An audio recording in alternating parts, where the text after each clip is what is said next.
Hi everybody, Nicole here from Baby to Sleep, and we are on part 7, night 5 of our sleep journey with Alyssia.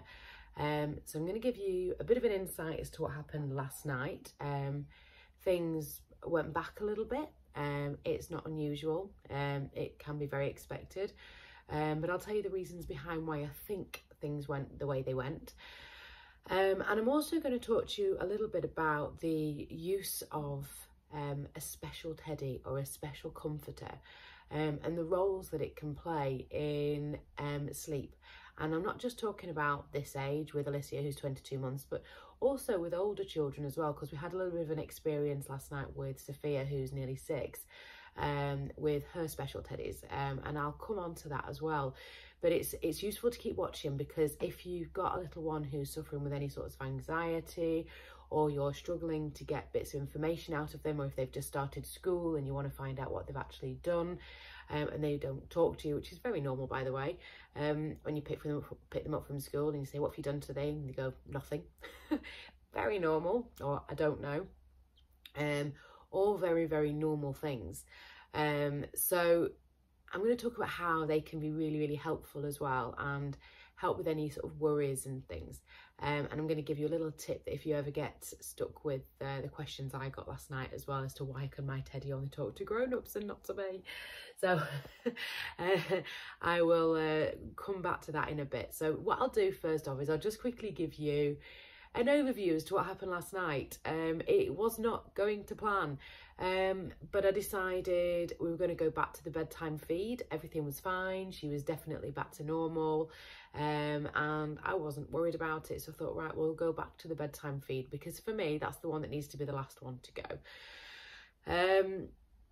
So I put the bedtime feed back in. I wonder if it's caused a little bit of confusion, because she has 2 nights where she's gone to bed without a feed at bedtime, and the sleep had improved quite dramatically. And then last night things were not quite so good in the sense that we still had 3 wake-ups, which was not horrendous. Obviously the night before was 2, one for a brief minute and then one for about 20 minutes. Last night we were back to 3 wake-ups, but the wake-ups were a lot more tantrum-like as such, and they took quite a bit of work to calm her down, really. The first ones weren't so bad. It was actually the last one that was really quite difficult, in the way that she was literally, she woke up, and from waking up she was absolutely inconsolable. This was about 4:15, I think it was, this morning. No, just before 4, I think it might have been. I can't remember. You know what it's like in the middle of the night when you're knackered. But it was basically, she woke up and she really, really was absolutely, completely inconsolable from the minute she woke up. And I just could not calm her down. And interestingly, and this is really useful for any of you that are kind of thinking whether or not to make changes with your little one's sleep, which, by the way, if you want to come on this journey with me, you can do, by the way, because if you look at the behaviour and sleep support guide that I do, all the plans that I do, all the online courses come with 2 months online support, so I can actually help you on your journey to a better night's sleep. So if you want to come on this with me, feel free to have a look at the online courses and stuff, and I'll help you on your journey as well. But what I'm saying is, if you're actually at a point when you're thinking, oh gosh, I can't deal with the noise or the crying or anything like that, it's just too stressful. To give you an idea how the difference felt for me last night with this was, she kicked off royally, to the point where she really was absolutely inconsolable. I couldn't hold her. If I was holding her, she was literally throwing herself upside down in my arms. I put her onto the bed to sort of let her get it out. I tried to give her a cuddle on the bed. It just was not happening at all. She really was just going absolutely bananas, really. And there was nothing I could do to calm her. There was absolutely nothing I could do to console her at all. And it was getting quite dangerous. And she wanted a feed. And this is why I say, I think every single wake up she had last night, she wanted a feed, whereas she hadn't actually been that bothered the night before. And it was easier to sort of convince her that she didn't need it. Whereas last night was much more difficult. And and she was literally writhing around the bed, and it became very unsafe. Because we've got a super, you know, the super king beds, and they're really, really high with a pillow top mattress with an extra topper on top. So really, really high, so really, really dangerous. I couldn't control it. I could not control it. And it got to the point where I thought there's only one thing I can do, and that is to put her in the cot, because I can't calm her down, and I need her to actually find a way to be able to calm down safely. So I put her in the cot. I told her I was going to put her in the cot, so it wasn't like a big surprise, because this is one of the big things that's really, really important. Keeping those lines of communication open, telling your child what you're going to do when you're going to do it, so that they don't just kind of go, whoa, what am I doing in here? You let them know, I'm just going to put you in the cot now, and we're going to help you calm down, and then we're going to do this. So I popped her in the cot, and she went absolutely bonkers, and she was running around the cot, she was hitting the sides and everything like that. And it felt like it went on for an absolute lifetime, the whole thing did. And I let her get it out of her system. And it sounds daft, but it really was just letting it get out of her system, because she couldn't do it any other way. And I said, and she started going, "Mommy, mommy, mommy," like they do. And I went, "Okay, sweetheart, I'm going to take you out of the cot, and we're going to give you a cuddle, but you've got to calm down. Got to stop crying." And I picked her up, and she put her head on me, and she just snuggled, and she calmed down. And from that point, we were able to actually communicate, and things were fine. But one of the things you'll learn from the online course is what happens to the brain around this point.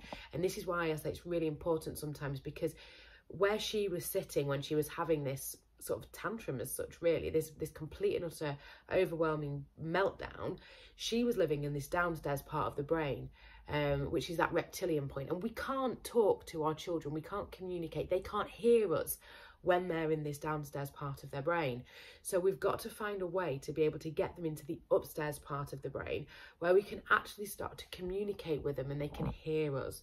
If they can't hear us, we're not going to be able to make any changes, because they are literally just, their cortisol levels are just so high, their stress levels are just too high, they can't hear what we're saying to them. So we've got to find a way to be able to get them up the stairs to this nice calmer part of the brain, where we can actually talk to them and bring them back down to some kind of sensible, calm level, and then move forward from there.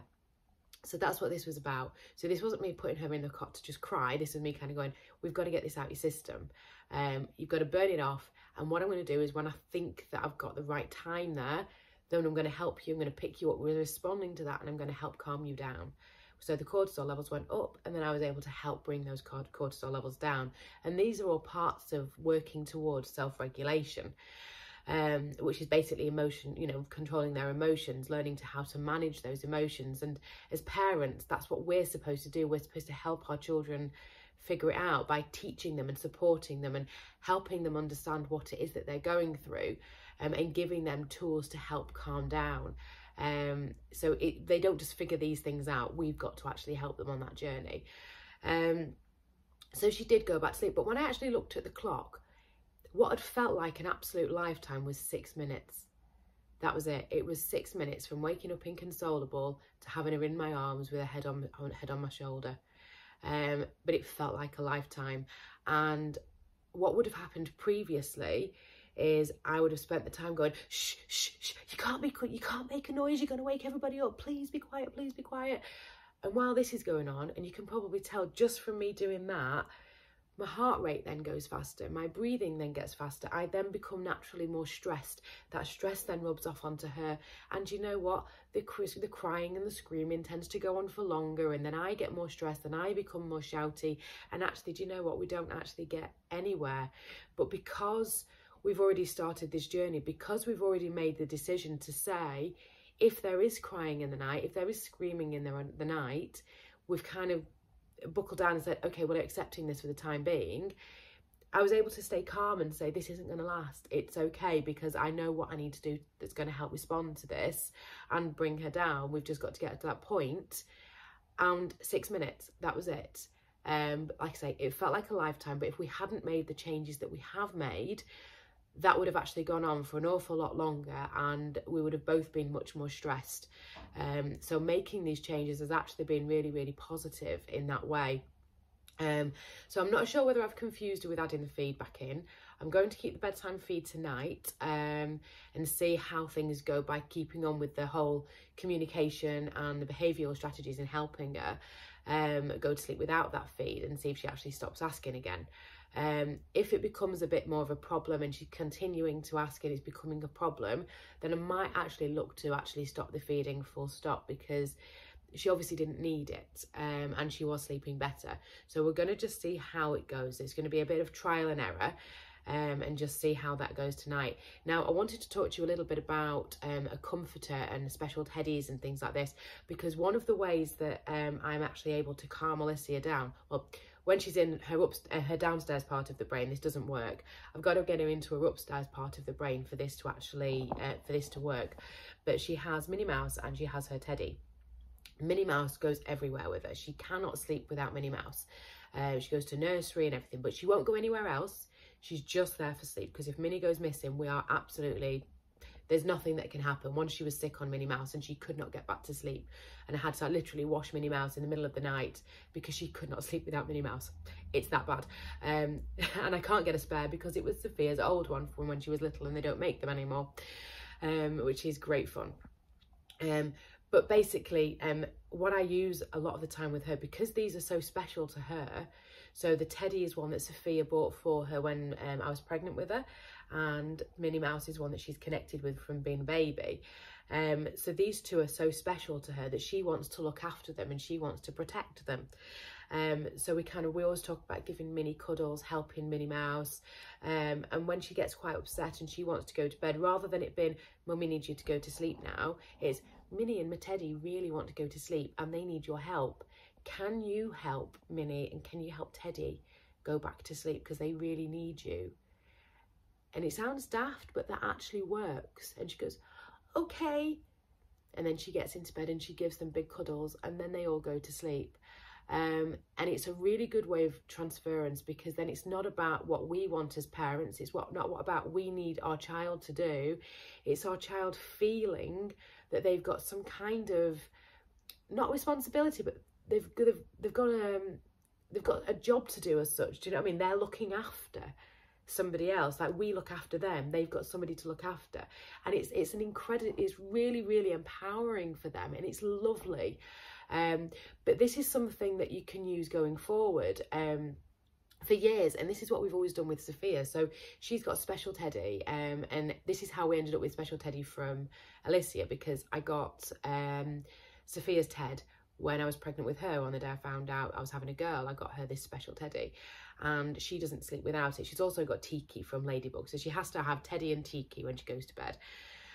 And Teddy's always been used by me as a way of communicating with her. So when she's worried about things, if she's nervous, if she's scared of something, I've always talked to Teddy, and I've always sort of said to Teddy, can you help Sophia tonight? And I'll give Teddy extra kisses and extra cuddles, and I'll ask Teddy to give them to Sophia in the middle of the night. So that way Sophia's always got somebody there with her to look after her and protect her and whisper sweet dreams to her, and it's absolutely lovely, and it's always worked.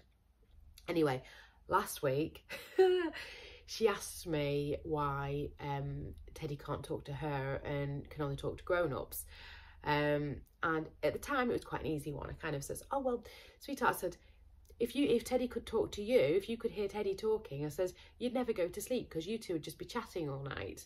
I said, so that's the reason why. And she kind of took that and she was okay with it. Last night though, she actually got quite upset because she wanted to talk to Teddy and she wanted Teddy to be able to talk back to her. And it was quite sad actually. She's going, I want Teddy to speak to me. Why can't I hear Teddy? Why can only you hear Teddy? So obviously this is like the quick thinking mum thing that you've got to do, and you go, okay, what do I do here? And we tried the chatterbox thing again. She was in a little bit of a downstairs part of the brain, so we had to work towards getting her back into the upstairs brain. Even though she's nearly 6, it's normal. Just to give you an idea with self-regulation, which people call self-soothing, women, adults tend to manage to get there in their sort of 20s. Men tend to be in their 30s. So this is something, it's a work in progress. This isn't something we expect our children to be able to just do. So I had to do some seriously quick thinking on this. And it was very much about, you know, well, Teddy gets really, really tired because Teddy needs to be up in the night to look after you and to give you lots of kisses and everything else and make sure you have really nice dreams. And if he was up talking to you all the time as well, says you'd never get anything done. He'd never get any sleep himself. He'd never get any rest. And then she got upset because she's going, well, Teddy was here, and when I woke up, he was still here, so he couldn't go and play with his friends. I said, of course he can. I says, he just came back to you because of how important you are to him. So he's got up, he's gone and played with his friends, and he's come back. I said, his friends might have come over and played with him over here. I said, I don't know.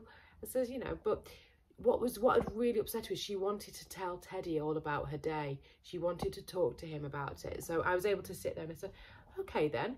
I said, you tell Teddy all about your day. Which is great for me because I then get to find out what happened in her day. Because again, they're not very good at telling us as parents what they've done. But actually they're talking to their Teddy. Yeah, absolutely. So she starts talking to Teddy, telling him all the things that she's done. And I basically listen to Teddy and say, oh, okay, yeah. And answer back as if I'm Teddy. And she was actually really, really happy with that. And Teddy then told her how he was going to make sure she was going to have some really lovely dreams that night. And he was going to give her extra kisses, extra cuddles, and it was going to be all fantastic. And she got up this morning telling me about the absolute wonderful dreams she had last night about unicorns and fairies and elves and everything else. And it was absolutely amazing. And I said, so Teddy did a really good job last night. And she went, yeah. And it's just really, really lovely. And especially if you've got an anxious child or something like that, it's really, really nice for them to have something special to connect with. So if there isn't something there, if they don't have something, get something, or you could even give them something of your own. If you've got a special Teddy that you want to give to your child to help them sleep and help feel connected to you, it's just a really, really lovely and sweet way to help them. In times to come, especially when they're sleeping on their own, because again, young children don't necessarily want to sleep on their own. So having that special something with them can make a big difference in making them feel quite secure where they are. It's going to be very interesting when Alyssia moves into the room with her. We'll see how that goes. We might be in for a while yet, we'll see. But like I say, I'll keep you updated on that journey. But I hope you're finding this really helpful. Feel free to let me know in the comments how you're finding it. Is it interesting? Are you on the same journey? Are you making any changes yourself with your little one's sleep? Just let me know. It'd be really, really great. And make sure you subscribe as well, because every day when a new video comes out, I'll get it uploaded for you. And as soon as it goes live, you'll get a notification saying part 8, part 9 is available now, and you can hop on and have a watch when you get a chance.